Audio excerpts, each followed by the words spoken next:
नमस्कार बच्चों। उत्तराखंड सीरीज़ का आज हमारा है 21वां दिन। आज से नए टॉपिक पे हम चर्चा करेंगे और हमारा विषय रहेगा हमारे राज्य के प्रमुख नदी तंत्र। इन प्रमुख नदी तंत्रों में आज सबसे पहले हम बात करेंगे अलकनंदा नदी तंत्र के बारे में। अलकनंदा नदी और भागीरथी नदी मिलकर ही गंगा नदी बनाते हैं, इसीलिए गंगा नदी तंत्र को समझने के लिए हमें सबसे पहले अलकनंदा नदी तंत्र को समझना होगा, उसके बाद भागीरथी नदी तंत्र को समझना होगा, तब कहीं जाकर हम गंगा नदी तंत्र के बारे में समझ पाएंगे। ये स्क्रीन पर हमारे राज्य का नक्शा है और इस पे मैंने हाईलाइट किया हुआ है कि अलकनंदा नदी कहाँ से उसका उद्गम स्थल है, वह कहाँ से निकलती है, किन जिलों में बहते हुए वो अंत में टिहरी में अपना संगम भागीरथी नदी से करती है।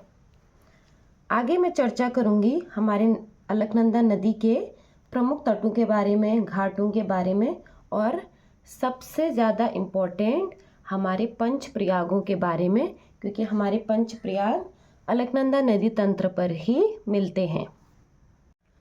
स्क्रीन पर ये रहा हमारे राज्य का मानचित्र आपके सामने। इस पे हम देखेंगे अपने अलकनंदा नदी के नदी तंत्र को समझने के, उसके रास्ते को समझने की कोशिश करेंगे कि वो कहाँ से किस हिसाब से प्रवाह हो रही है और उसकी सहायक नदियाँ कौन कौन सी हैं। चमोली के सतोपथ हिमनद से या क्षीर सागर कह लो आप, यहाँ से निकलती है अलकनंदा नदी। तो नक्शे के साथ इसको समझने की कोशिश करें और हो सके तो आप भी नक्शा बना के ही इसको याद करें। ये बह रही है हमारी अलकनंदा नदी। ये कौन सी नदी है? अलकनंदा नदी बह रही है। और वहीं सतोपंथ के इस तरफ से यहाँ पर से निकलती है सरस्वती नदी। सरस्वती नदी का उद्गम स्थल है देवताल झील। देवताल झील से हमारी निकल रही है सरस्वती नदी। जब अलकनंदा नदी और सरस्वती नदी का संगम होता है तो इस संगम को कहा जाता है, बच्चों केशव प्रयाग।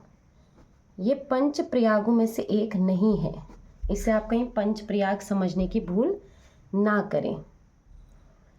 इसके बाद अलकनंदा नदी आगे प्रवाहित होती है, बहते बहते आगे जाती है तो संतोपथ हिमनद के दक्षिण दिशा से नीलकंठ पर्वतों से कहीं निकल के आती है ऋषि गंगा।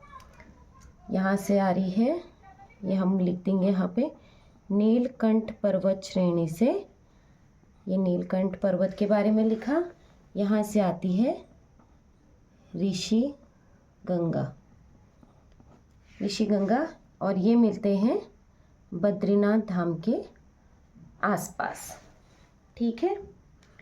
अलकनंदा नदी प्रवाहित होते आगे बढ़ती है तो इसके इस तरफ से आती है हमारी लक्ष्मण गंगा नदी। लक्ष्मण गंगा नदी पहले तो सबसे पहले कहाँ से निकलती है?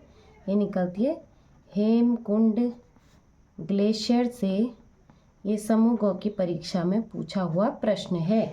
हेमकुंड ग्लेशियर से निकलती है हमारी लक्ष्मण गंगा, जो कि अलकनंदा की सहायक नदियों में से एक है। ये अलकनंदा से जहाँ पे मिलती है उसको बोलते हैं, उस जगह को बोला जाता है गोविंद घाट। गोविंद घाट में किन दो नदियों का संगम हो रहा है? लक्ष्मण गंगा और अलकनंदा नदी का।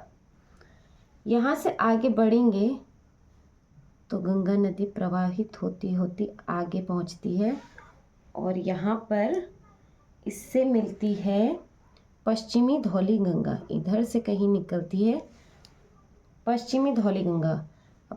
धौलीगिरी श्रेणी से ही निकलती है हमारी, धौलीगिरी श्रेणी से निकलती है हमारी पश्चिमी धौली गंगा। धौलीगिरी श्रेणी से निकली हमारी पश्चिमी धौली गंगा और जहाँ पर ये अलकनंदा से मिलती है यहाँ पर बनता है हमारा सबसे पहला प्रयाग, जिसको कहते हैं विष्णु प्रयाग। विष्णु प्रयाग ये है हमारा सबसे पहला प्रयाग। मैंने कहा था ना, अलकनंदा नदी पे ही हम अंदर देखेंगे पंच प्रयागों के बारे में। तो सबसे पहला प्रयाग हमारा है विष्णु प्रयाग। जब विष्णु प्रयाग से बहती हुई अलकनंदा नदी आगे बहती है तो यहाँ त्रिशूल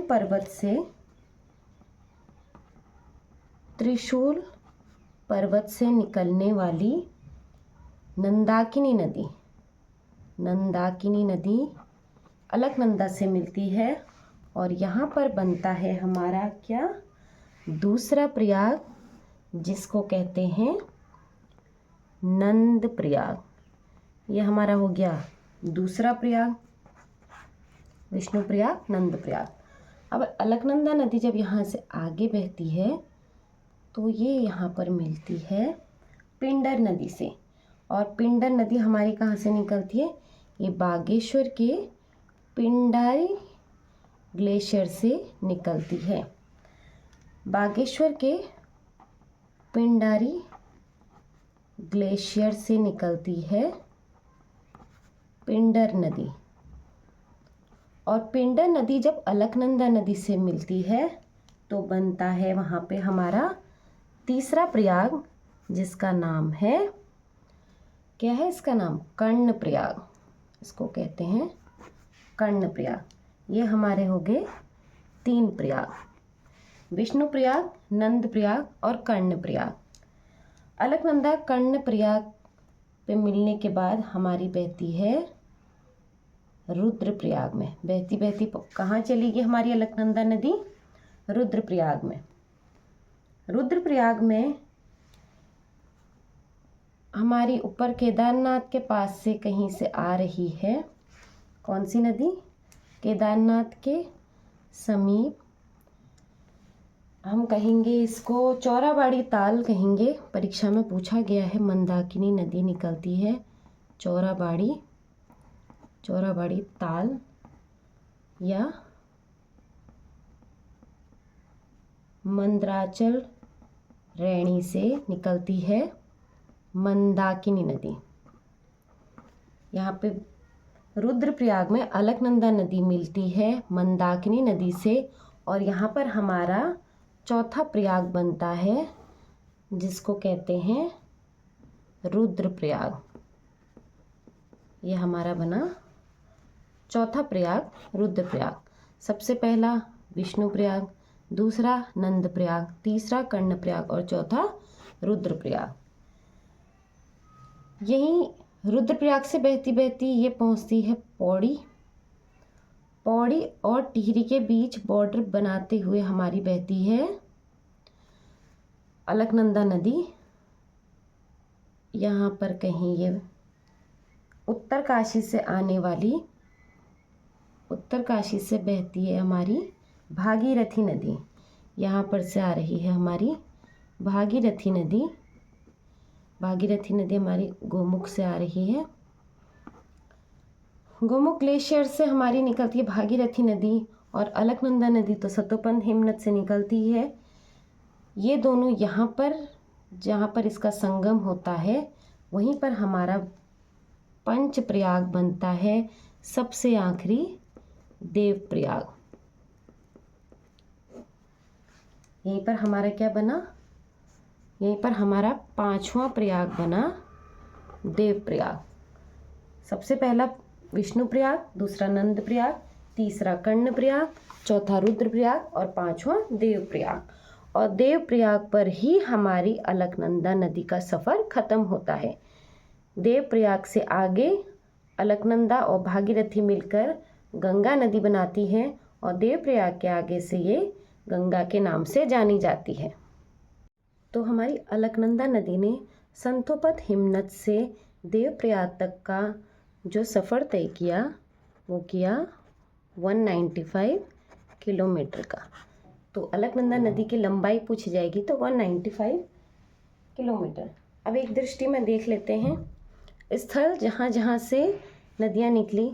संतोपन हिमनद से हमारा निकला अलकनंदा, देवताल से निकली सरस्वती, हेमकुंड ग्लेशियर से लक्ष्मण गंगा, धौलीगिरी श्रेणी से पश्चिम धौली गंगा, त्रिशूल पर्वत से नंदाकिनी और पिंडारी ग्लेशियर से पिंडर।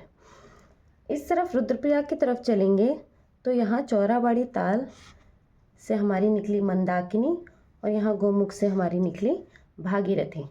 तो ये मैंने हाईलाइट करके आपको इसलिए दिखाया है ताकि आप नदियों में और वो किस जगह से निकल रही हैं उसमें कंफ्यूज नहीं होंगे। ठीक है। पंच प्रयागों का विशेष ध्यान, पहला हमारा है विष्णु प्रयाग, ये है पश्चिमी धौली गंगा अलकनंदा के संगम पर। नंद प्रयाग नंदाकिनी और हमारा अलकनंदा के संगम पर। कर्ण प्रयाग पिंडर और अलकनंदा के संगम पर। मंदाकिनी और अलकनंदा के संगम पर रुद्रप्रयाग और अलकनंदा और भागीरथी के संगम पर देवप्रयाग। ये चीज़ें समझ में आ गई होंगी, मैं उम्मीद करती हूँ। मानचित्र की मदद से नदी तंत्र को पढ़ाना बहुत ज़रूरी हो जाता है परीक्षा दृष्टि से, पर फिर भी अगर किसी को नक्शे में कुछ समझ में ना आया हो तो ये एक फ्लो चार्ट बना रखा है मैंने, कहाँ से नदी बह रही है और देवप्रयाग तक का किस दिशा से कौन सी नदी मिलती है, कहाँ से निकल रही है, कौन सी नदी निकल रही है। तो आप ये फ्लो चार्ट को देख के उस नक्शे का स्क्रीनशॉट लेंगे और फिर तैयारी करेंगे तो आपके सारे डाउट्स क्लियर हो जाएंगे। और डिटेल में देखेंगे तो ये है चमोली ज़िले का नक्शा, ये है देवताल, यहाँ पर है सतोपंथ हिमनद, केशव प्रयाग, यह हनुमान चट्टी, यह हमारा गोविंद घाट, विष्णु प्रयाग, नंद प्रयाग, कर्ण प्रयाग, और कर्ण प्रयाग से यहाँ से बहती हुई ये चली जाएगी हमारी रुद्रप्रयाग में। ठीक है, तो इसका स्क्रीनशॉट ले लीजिए। अगर कभी परीक्षाओं में आपको बिंदु दे के पूछा जाए यहाँ पर कौन सा प्रयाग है, तो उस लिए चीज़ आपको दिमाग में होनी चाहिए कि कहाँ पर हमारा कौन सा प्रयाग स्थित है, इसीलिए आपको नक्शे से पढ़ाया जा रहा है। चमोली के बाद ये रहा हमारा रुद्रप्रयाग जिले का नक्शा। चमोली यहाँ से हमारी कर्णप्रयाग के बाद ये प्रवेश करी रुद्रप्रयाग में, यहाँ पर बनता है रुद्रप्रयाग हमारा चौथा प्रयाग। और यहाँ केदारनाथ के समीप से हमने आपको बताया था बहती है कौन सी, मंदाकिनी नदी। ये मंदाकिनी नदी बही और यहाँ पे रुद्रप्रयाग से मिली। रुद्रप्रयाग से बहती हुई आगे श्रीनगर पौड़ी की तरफ जाती है। स्क्रीन पर ये रहा टिहरी गढ़वाल और ये रहा पौड़ी गढ़वाल। रुद्रप्रयाग से निकलने के बाद अलकनंदा कुछ इस प्रकार इनके बीच अपनी सीमा बना रही है। और यहाँ कहीं पर है देवप्रयाग, जहाँ पर होता है ऊपर से आ रही भागीरथी नदी का संगम और अलकनंदा नदी का संगम। इसके आगे ये बह रही है गंगा नाम से, जैसा कि आपको इस नक्शे में दिख रहा होगा। तो उम्मीद करती हूँ अलकनंदा नदी तंत्र के बारे में आपको काफ़ी डाउट्स क्लियर हुए होंगे। अगर बच्चों कोई सी भी परेशानी अगर आपको मेरे समझाने में आ रही है तो आप कमेंट कर सकते हैं। अगली वीडियो में आपका डाउट क्लियर करने की हमारी पूरी कोशिश रहेगी। इसी प्रकार वीडियो को अपना प्यार देते रहें, शेयर करते रहें। धन्यवाद।